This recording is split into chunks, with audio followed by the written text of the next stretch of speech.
అందరికీ నమస్కారం. ఇప్పటి వరకు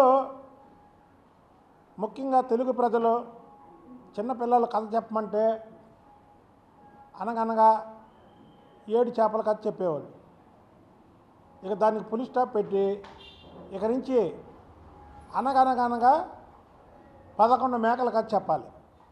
ఆ 11 మేకలు ఎవరయ్యా అంటే జగన్మోహన్ రెడ్డితో సహా 11 మంది ఎమ్మెల్యేలుగా ఎన్నికైనటువంటి వైసీపీ ఎమ్మెల్యేలు.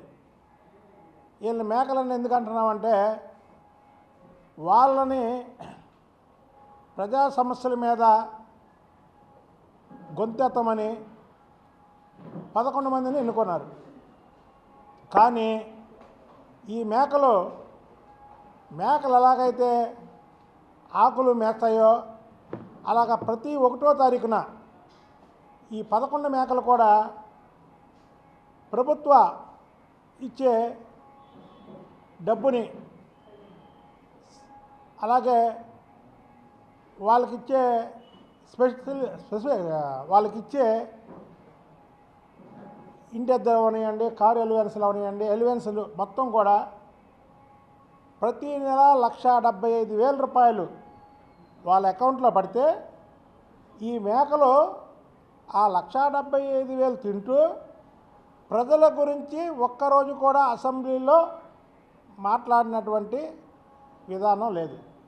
అందుకే ఇక నుంచి చెప్తారు వైసీపీలో 11 మేకలు ఉన్నాయి. ఆ మేకలోకి పని పాట లేకపోయినా సరే ప్రతి నెల ప్రజాధనాన్ని 1,75,000 మేస్తున్నాయి అని కథ చెప్పాల్సినటువంటి పరిస్థితి. ఇందులో పెద్ద మేక ఉంది, తల్లి మేక. ఆ మేక ఎక్కడ ఉంటుందంటే బెంగళూరు ప్యాలెస్లో ఉంటుంది. ఇక్కడ ఆయనకి ఇప్పుడు వరకు 5 ఏళ్ళు ఈ రాష్ట్రంలో ఆయనకి ముఖ్యమంత్రిగా పనిచేశాడు. ఎప్పుడైతే ప్రజలు అతన్ని చీకొట్టి తరిమి కొట్టారో ఆ దెబ్బతో ఈయన బెంగళూరు ప్యాలెస్కి అంకితమైపోయాడు. అసలు అసెంబ్లీకి వెళ్ళనటువంటి ఈ 11 మేకలుగా చెబుతున్నటువంటి ఎమ్మెల్యేలు రాజీనామా ఎందుకు చేయరు? మీరు చెప్పండి, రాజీనామా ఎందుకు చేయరు? చంద్రబాబు నాయుడు గారు అసెంబ్లీకి నేను ముఖ్యమంత్రిగానే వస్తానని శపథం చేశాడంటే ఆ రోజు ఒక రీజన్ ఉంది దానికి. ఆ రోజు ఒక రీజన్ భువనేశ్వరి గారిని నానా మాటలు అనడమే కాకుండా అసెంబ్లీలో ఆయన్ని అవమానించి మాటలకి ఆయన తట్టుకోలేక ఆయన చెప్పినటువంటి విధానం, నేను ముఖ్యమంత్రిగానే మళ్ళీ ప్రజలు నన్ను ఆశీర్వదించి మీరు చేసింది తప్పు, నాది కరెక్ట్ అయితే ప్రజలు నన్ను ముఖ్యమంత్రిగా ఎన్నుకుంటారు, ముఖ్యమంత్రిగా నేను వస్తానని చెప్పాడు ఆయన. అని ఆయన బాయ్కాట్ చేశాడు. కానీ మిగతా తెలుగుదేశం పార్టీ ఎమ్మెల్యేలు ఎవరు బాయ్కాట్ చేయరా.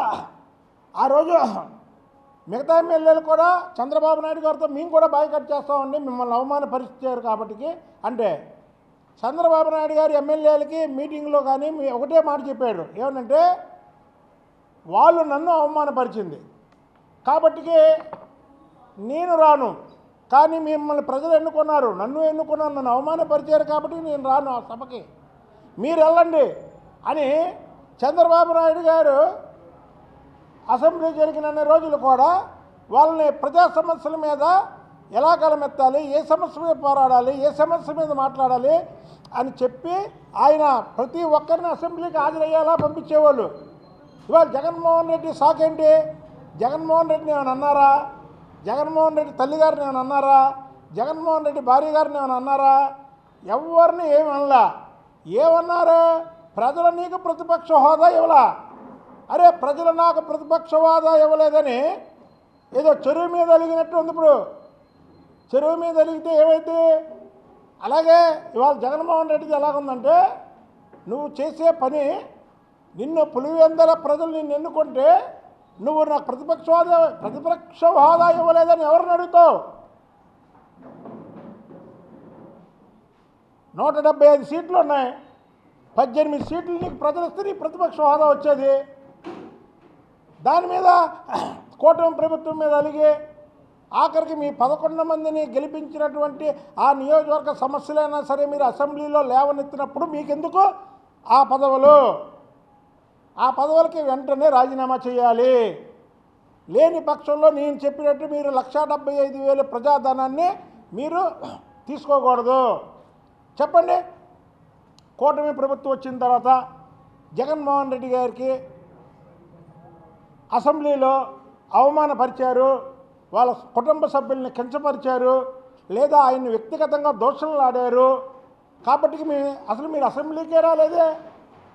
అసెంబ్లీకే రాకుండా మీరు ఎమ్మెల్యేలు అంటే ఎలాగా? కాబట్టి మీరు ఎమ్మెల్యేలుగా ఉండే అర్హత లేదు. క్రీస్తు ఒకప్పుడు చాణక్య నీతి అంటారు, చాణక్య శబ్దం చేశాడు. ఆ శబ్దాన్ని నెరవేర్చుకున్నాడు. కొంతమంది తెలుసు, కొంతమంది తెలియదు. కానీ ఇప్పుడున్న ప్రజలకు చంద్రబాబు నాయుడు శబ్దం తెలుసు.